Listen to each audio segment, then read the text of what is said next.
Hey.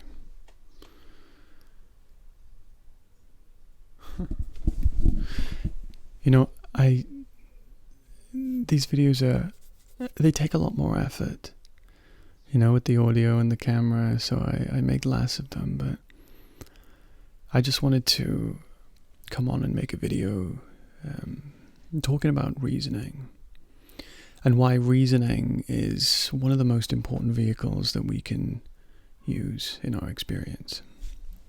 The reason for that is because we're able to validate what it is that is worth thinking about. And the problem that we can have is that we can spend potentially lifetimes believing or thinking things or even talking about things that aren't worth speaking about because they're not true. So this form of reasoning, or as Atmananda Krishna Menon refers to as higher reasoning, is a reasoning that is based upon our direct experience. It's a reasoning that is predicated upon zero assumptions, or the least assumptions, direct experience, and simplicity. And we find in life that every single thing that is at least true relatively is always, as Occam's razor suggests, the most simple solution with the least assumptions is probably the one that's true. And with this, we're just adding higher reasoning, which is experiential reasoning, to that mix of stuff. So, with that being said, when we use that as the knife to cut through the layers of experience, we usually find that whatever we land upon is or could be considered true. If by truth we mean something that is standalone, ultimate, against all changing experience. And in fact, something that is the source of experience, something that experience arises and disappears in. Let's take the observation of sensation, for example. If I'm to put my hand on this laptop,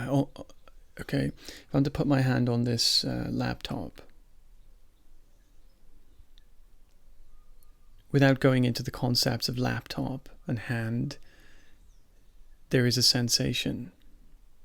I'm experiencing some form of sensation. Now, I don't know what that is. I have no idea what that is. I can conceptualize that it's a finger-touching laptop, but these are concepts that I've derived that are based on the assumptions of what things are. Who's to say I'm really experiencing a hand? If I had no concept for hand, and this is scientific, I wouldn't have a hand to use.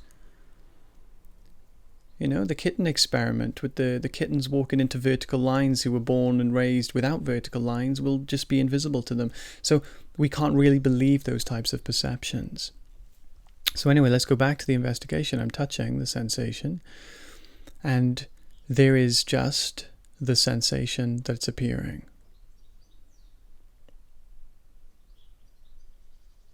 The only thing absolutely true about this experience is that I know it's there. I can't even claim that it's a sensation. I can't claim that it's outside of me. I can't claim that I'm touching something outside of me, because actually the experience of me touching or sensing right now is at a zero distance from me. There's no distinction or border or anything to the distance of this sensation, of this experience.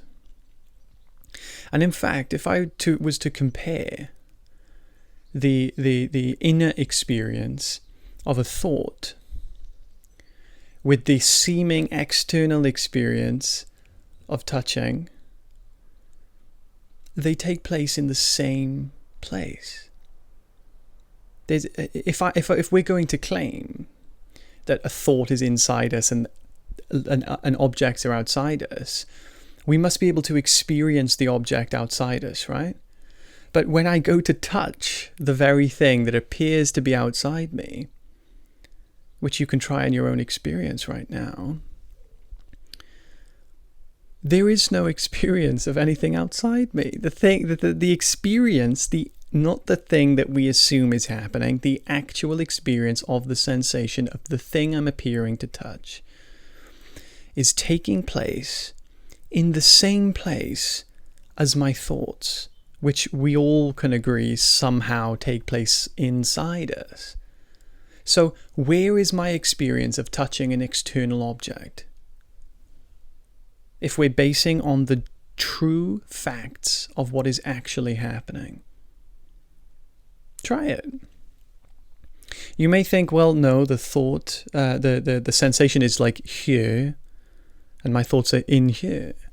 But that's just your perception of where they're located. But if you go to the experience of them, what are they contained within? The knowing of them is the real experience of it, right? Could the knowing of it not be the real experience of it? The knowing of it must be the first-hand direct experience of it. Now tell me, does the knowing of your thoughts take place in a different place to the sensation of the external world when you touch things? Or are they taking place in the same place? They're all taking place in the same place. Everything takes place in the same place. It takes place within us, within awareness, which is neither within or without. So this is a form of reasoning that we can use to test, well, what is true for other things in my experience. And we can take this around the whole sense organs. We can see that actually every sensible experience I have is contained within me. I never experience an external world. Now, obviously, I'm doing this in a much more vigorous and quick way because I've obviously done this experimenting for a while. But it doesn't it doesn't disregard that this is a process that we can do day to day. Just every time you can remember to, just touch yourself.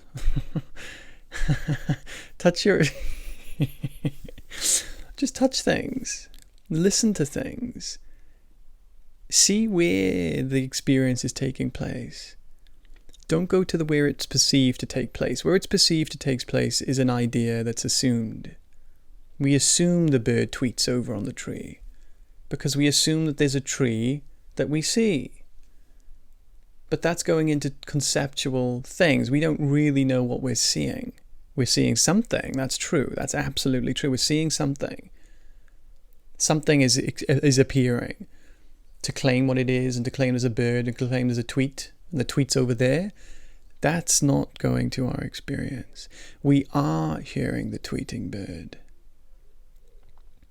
Or we are hearing a sound. There is sounding. But is that at a distance from us? Is it something external? Is it living in another reality that I could never experience? Or is it here, as we are, in the same one holonymous reality? Neither at a distance to, external from, or inside what is. In the same way that you can't claim that, let's say, a gold cross. You can't claim that the cross is inside or outside the gold. Neither can you claim that the gold is inside or outside the cross. It just is. But then ultimately you can't claim that there is a cross. It's just a shape of the gold. Ultimately there's only gold. Well, likewise, we can't claim that there is an experience inside or outside, because the experience is made of the gold. So we're not looking to be experiencing the world at a distance. Neither are we looking to experience the world as an internal thing. We're looking to experience it as it is, right? As it is how it appears, but not how it appears with a load of assumptions. The appearance as it is, as it is. So, yeah, I hope this was an insightful investigation. And like I said, just try it. Just do it in your own experience. Take it to wherever you want it to go. And if you have any questions, just message me. But wherever you have the chance, just touch things, feel them, experience where they are, go to the knowing of them. Notice that they're infused with being. We spend so much time trying to dissociate from objects through meditation practices. There needs to be a point where we bring back this sense of being into the world and notice that everything is being. Everything is being alive. Don't see things as dead and inert. They're fully alive. They're animated. They're animated by you, us, by being. Being animates the entire reality. It's alive. Just because it doesn't have a heart and lungs, we're doing the heart and lunging for the things to be alive. We are the heart and lungs of the universe. Is my hand not as alive as my chest? Is my hand not as alive as the heart and brain? These things are permeated with aliveness. They aren't the source of the aliveness, but that doesn't mean to say they're not alive. They are the animated expressions of infinite life, which is the source of being, which is being itself. So, thank you for listening, and I'll see you soon.